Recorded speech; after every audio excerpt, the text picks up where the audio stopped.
Hava biraz soğuk. Nehir Cicio Bellos'unu parka getirmek istedi. Değil mi?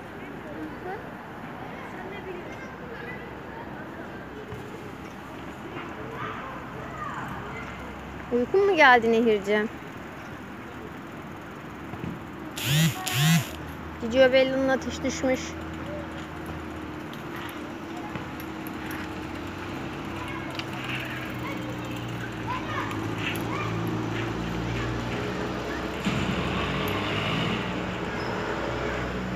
Neden ağzını açık tutuyorsun? Ne gelsin diye? Hava. Hava gelince ne oluyor? Hı? Sıkıyor. Isıtıyor mu? Ama hava soğuk.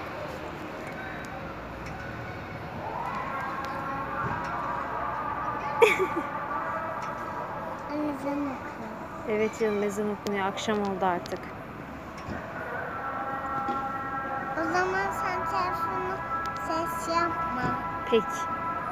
Bırak telefonu. Görüşürüz arkadaşlar.